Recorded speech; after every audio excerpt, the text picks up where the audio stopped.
guerra en el nombre de Dios. Las grandes religiones del mundo predican paz y misericordia. La historia, incluso en la Edad Moderna, demuestra que religión y violencia no son contradictorias. En el siglo XVI surge una nueva denominación cristiana. La Iglesia de Roma, hace tiempo separada de la ortodoxa oriental, se vuelve a dividir en católicos y protestantes. Y en el nombre de Cristo se enfrentan en el conflicto más sangriento que ha conocido Europa.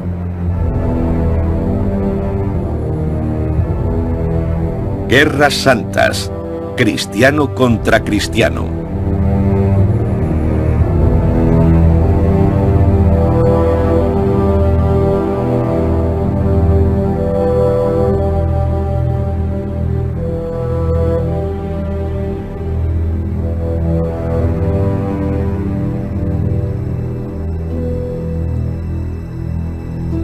Europa entra en una nueva era, una nueva imagen del mundo, el Renacimiento.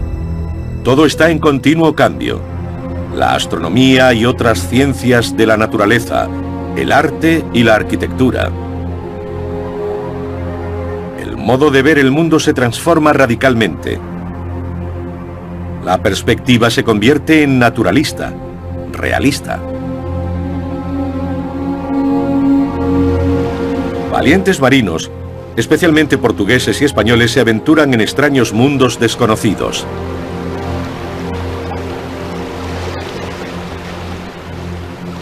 Con nuevos instrumentos de navegación y nuevos mapas, en 1522, Magallanes y Elcano demuestran que el mundo es redondo. Una época de agitación también por cuestiones de creencias. La Biblia, cuyos textos en latín la hacían inaccesible al público general, se convierte en el libro de los libros y un monje alemán insatisfecho cambia el mundo sin querer. Martín Lutero no quiere la reforma, solo pretende reformar. Pero no es eso lo que sucede, es el momento propicio para más. Un nuevo invento, la imprenta, una revolución técnica que posibilita otra espiritual. Was Gutenberg mit der La imprenta de Gutenberg, la impresión mediante tipos móviles, favorece la movilidad y mejora la comunicación hasta límites antes no solo insospechados, sino inimaginables.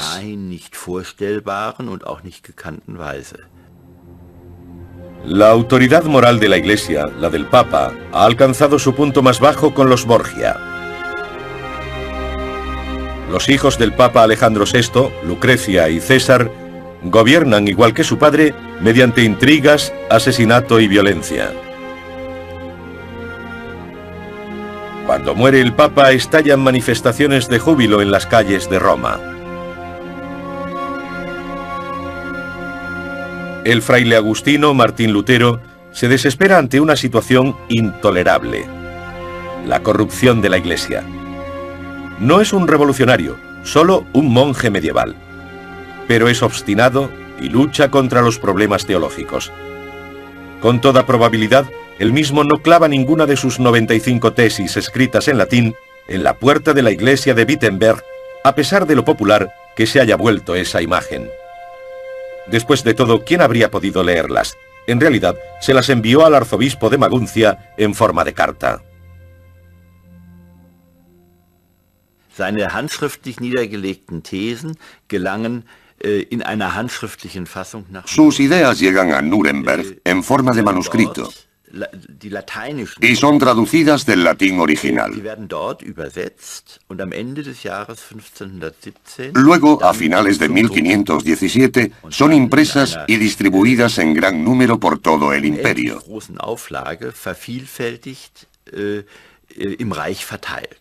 Lutero no tuvo nada que ver con ello, y por supuesto, no era eso lo que pretendía.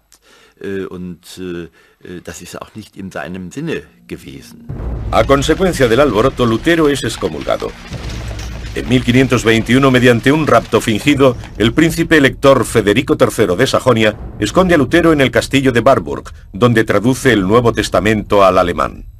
Su estilo enérgico tiene una gran influencia en la lengua alemana. Un año después, sus textos son impresos con consecuencias trascendentales. Lutero no fue el primero en traducir la Biblia al alemán. En el siglo XV ya existían traducciones, no recuerdo cuántas, a otras lenguas nacionales, incluido el alemán. Pero la traducción de Lutero, su traducción de la Biblia al alemán, es la única que prospera y se propaga como el fuego. Un fuego que Lutero no quería prender. Sus textos religiosos inspiran una revolución. Thomas Müntzer discute con Lutero y convoca fuerzas que no puede controlar.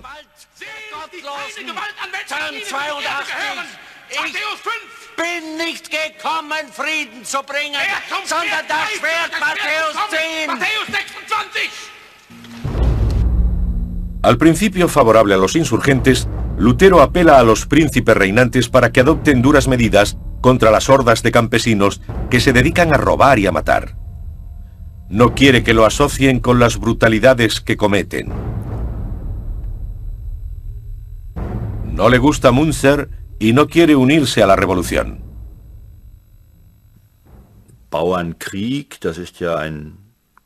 La guerra de los campesinos es solo un nombre y da una impresión equivocada. No fue una guerra tal como la entendemos, fue más bien una serie de levantamientos aislados. Las revueltas de campesinos constituyen una tradición en los siglos XIV y XV. Pero los príncipes no reaccionan como pretendía Lutero. Y sufre con la reforma tanto como ha influido en ella. No tiene control sobre los acontecimientos. La reforma atrae a fanáticos. Las revueltas contra el poder del clero llegan a todas partes. Los iconoclastas atacan iglesias. En Münster, los anabatistas rigen durante unos meses un estado totalitario. Exigen la propiedad compartida de los bienes y la prohibición del matrimonio. Cuando se aplasta la rebelión, los cadáveres de los cabecillas son expuestos en jaulas. La reforma se extiende por toda Europa, dividiéndola en diferentes facciones. Zwinglio en Zúrich, Calvino en Ginebra. Incluso Escocia tiene su propio héroe local en la persona de John Knox.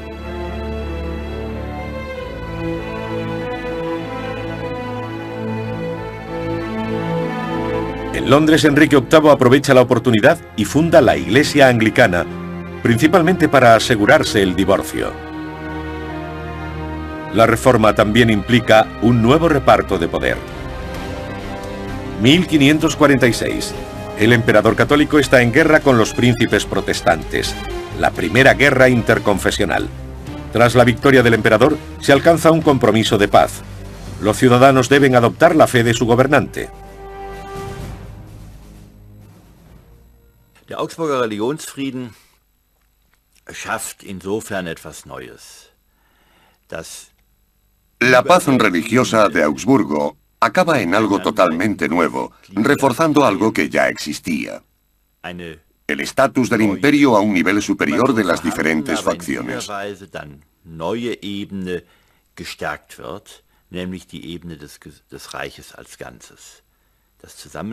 Un nivel en el que el rey y el Estado imperial trabajan juntos como árbitros supremos, responsables de salvaguardar la paz y la ley del imperio. In der Funktion eines Schiedsrichters dann dafür verantwortlich, den Frieden und das Recht im Reiche zu wahren und zu schützen. ¿Paz entre los cristianos? Un terrible error. Francia, 1572. La matanza del día de San Bartolomé. Se intenta formalizar un matrimonio real entre las distintas fes para instaurar la paz. Pero se produce una traición. Decenas de miles de hugonotes protestantes reunidos para la boda son asesinados por católicos. Cristiano contra cristiano. Las facciones vuelven a estar en guerra. Se trata de religión, pero también de poder. La nueva fe religiosa es un medio muy oportuno para que príncipes ambiciosos puedan dar rienda suelta a su avidez de dominio contra el emperador, los reyes y la iglesia. Entonces, en 1618, tiene lugar el preludio de una catástrofe europea. La defenestración de Praga. En realidad, la segunda. ¿Protestantes contra católicos? Sí, también. pero sobre todo se trata de una larga lucha de poder.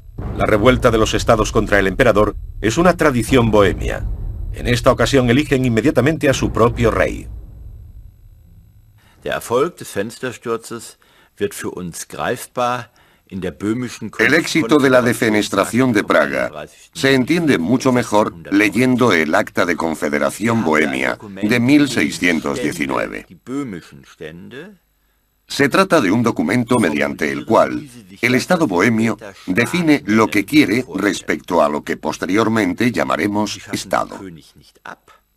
No abolen la monarquía, ya que necesitan un rey para legitimar su posición. Pero limitan su papel a tal extremo que en el concepto de Estado corporativo, como lo define la nobleza bohemia, no es más que un maestro de ceremonias.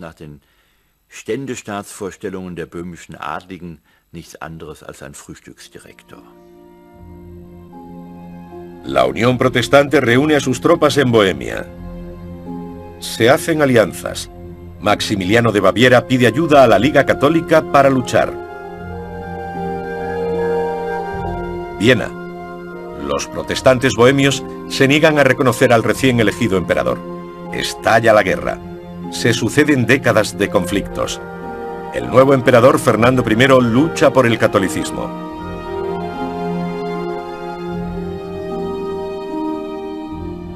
Wallenstein, un brillante general y comerciante.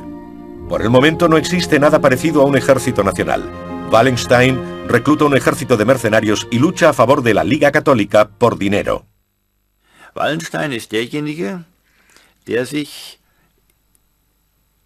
in der Lage sieht, der Anfrage Cuando el emperador pregunta, ¿puedes proporcionarme un ejército?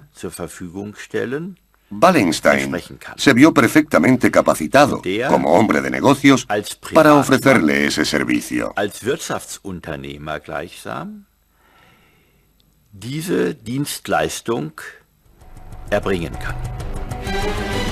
Las primeras victorias católicas. El rey bohemio es derrotado. Los protestantes pierden una serie de sangrientas batallas. En Bohemia, los éxitos católicos van seguidos de una represión brutal. Pero ahora los daneses temen por la seguridad de su poder en Europa. Entran en guerra con los Habsburgos católicos. La suerte de la guerra es caprichosa, pero Wallenstein casi siempre sale victorioso. De nuevo el emperador triunfa sobre los protestantes.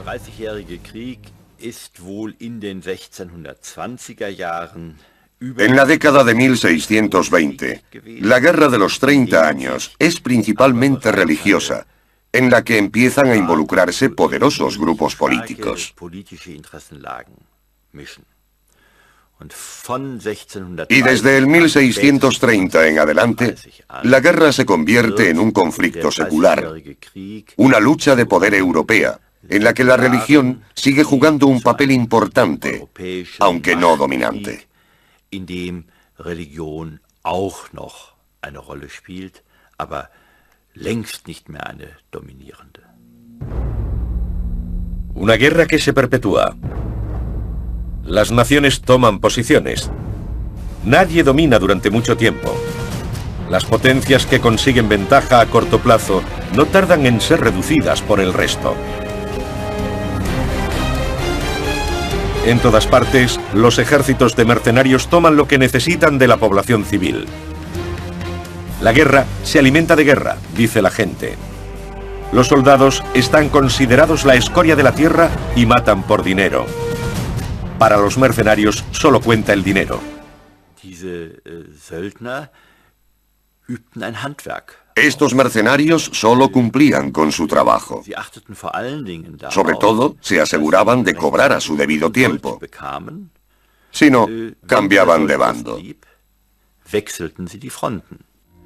1630. Gustavo Adolfo, rey de Suecia, entra en guerra. La sede de su poder, la región báltica, es reclamada por los católicos. Un error. El monarca sueco se convierte en abanderado de la causa protestante y tiene la suerte de su lado. Una ironía del destino. Wallenstein, el brillante comandante de la Liga Católica, acaba de ser despedido por el emperador. Una concesión a jesuitas, españoles y los estados que lo odian. En 1631 las fuerzas católicas asedian por sorpresa la ciudad protestante de Magdeburgo. Lo que allí sucede no tiene comparación ni siquiera la Guerra de los 30 años en su totalidad. Una orgía de brutalidad, tierra quemada, la ciudad es arrasada hasta los cimientos. La población es aniquilada casi por completo. Gustavo Adolfo, el protestante del norte, jura venganza. Sus tropas victoriosas avanzan hacia el sur. Augsburgo, un bastión protestante. Anteriormente había sido una ciudad en la que todas las facciones convivían en paz. Allí los soldados del rey sueco son recibidos como ángeles de salvación.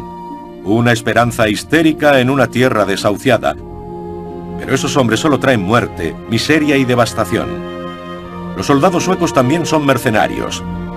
La guerra es su negocio. Lo que los bávaros sufren poco después se parece mucho a lo que cuentan los pocos supervivientes de Magdeburgo. Todos los mercenarios son iguales. Por primera vez en la Guerra de los 30 años, los campesinos se enfrentan a los mercenarios. Los soldados dejan a su paso un rastro de devastación sin importar si luchan o no, o la causa a la que sirven. En tiempos tan peligrosos, se requiere el regreso de Wallenstein. Muchos desconfían de este general presumido y sin escrúpulos, pero es la única persona capaz de detener el avance sueco. La situación desesperada exige medidas desesperadas. Los dos comandantes se enfrentan en el sur de Alemania. Una batalla de titanes, Wallenstein contra el ejército de Gustavo Adolfo. El resultado, victoria de Suecia, pero una victoria al precio de desastre.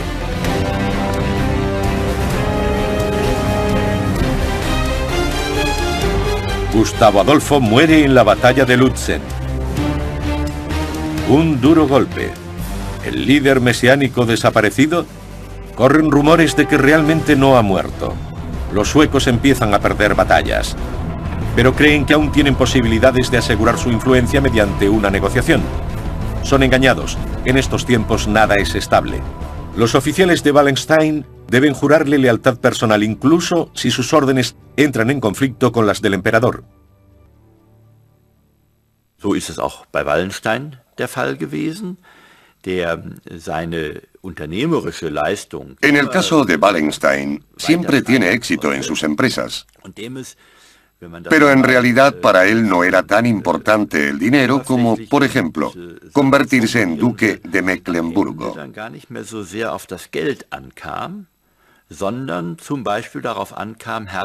Una promoción en su rango social que lo colocaría a la altura de los príncipes del Sacro Imperio Romano Germánico. Der ihn den Reichsfürsten des Heiligen Römischen Reiches gleichstellte. Wallenstein se vuelve demasiado poderoso. ¿Cuáles son sus verdaderas intenciones? Entre otras cosas, negocia con los suecos un acuerdo de paz. ¿Quiere el belicista ser algo más que un duque? No solo a los jesuitas les gustaría deshacerse de él. El emperador ordena su captura vivo o muerto. El capitán irlandés que lo apuñala en Níger solo es el brazo ejecutor de los numerosos enemigos que tiene. Un final poco glorioso para este notable caudillo de ejércitos.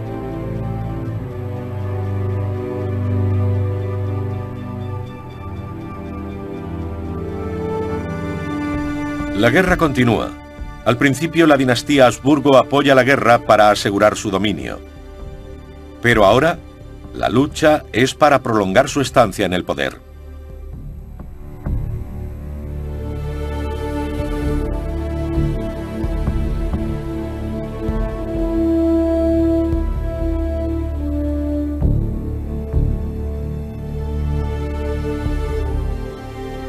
En 1635, y ante la insistencia del cardenal Richelieu, Francia entra en la guerra. De nuevo los enfrentamientos arrasan el sur de Alemania y Bohemia.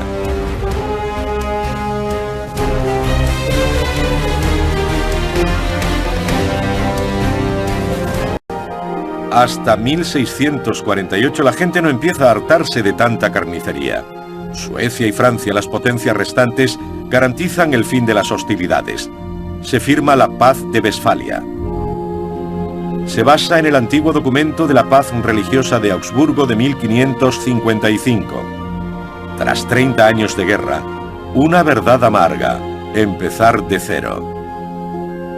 Aún así, todo ha cambiado. No obstante, para el pueblo llano, la firma del tratado no trae la paz. Erst wenn der letzte Söldner ein Land verlassen hat, oder auch nur ein Dorf verlassen. Solo cuando el último mercenario abandona el país o el pueblo, regresa la paz a la gente corriente. Y en Sajonia, eso no tiene lugar hasta 1650. Muchos documentos se refieren a ese momento como el fin de la guerra de los 32 años. 32-jährigen Krieg die Rede. Por fin terminan las matanzas.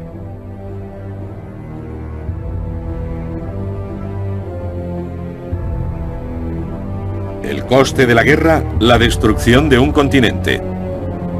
El conflicto por la interpretación del cristianismo lleva a una orgía de crueldad que pone a los seres humanos al borde del abismo.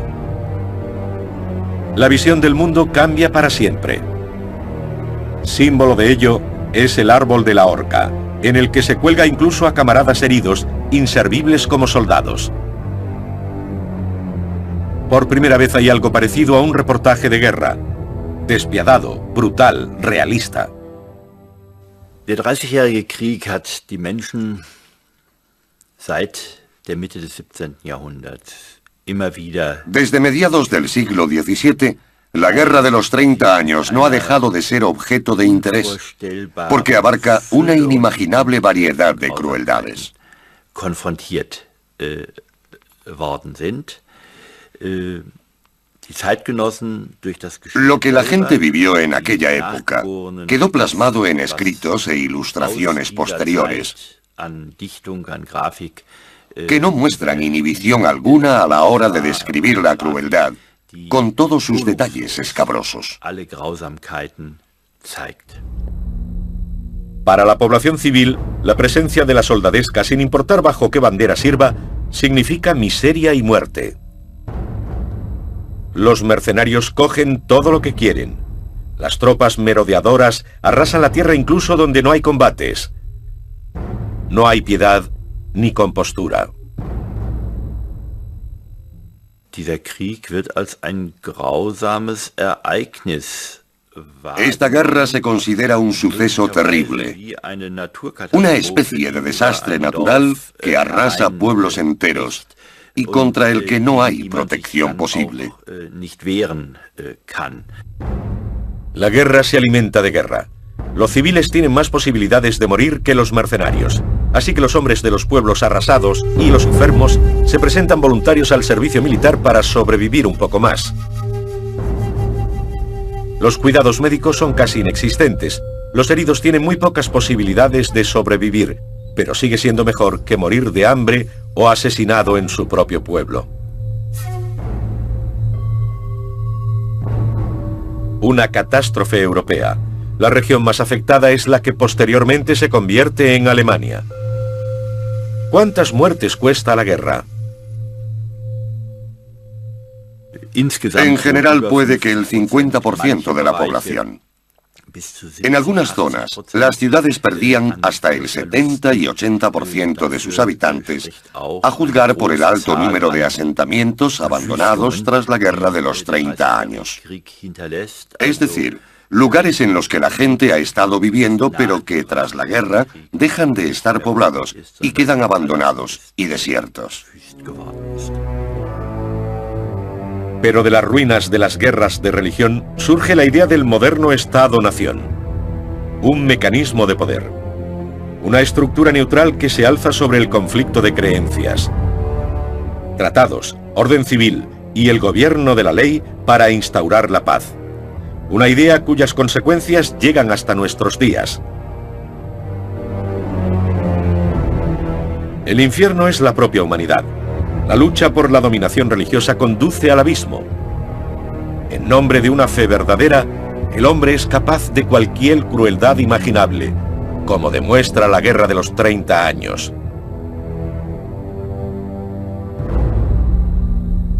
Por naturaleza, el hombre es, y siempre ha sido, avaricioso, egoísta y cruel. Solo una fuerte represión lo obliga a mantener la paz. El hombre es un lobo para el hombre, escribe el filósofo inglés Thomas Hobbes. Hobbes zieht daraus die Konsequenz, dass der Mensch zu Hobbes concluye que para que el hombre pueda vivir en condiciones de coexistencia pacífica, debe ser sometido a una disciplina. Debe ser controlado en todos los aspectos de su vida por un poder. Un poder que solo puede ser ejercido por el Estado.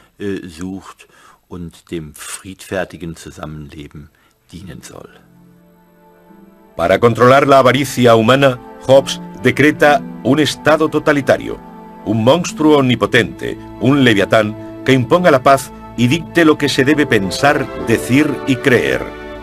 Una idea que nunca ha sido puesta en práctica. Absolutismo. El Estado gobernado por el rey sol francés Luis XIV. Una de las consecuencias políticas de la Guerra de los 30 años. Orden rígido y majestuoso.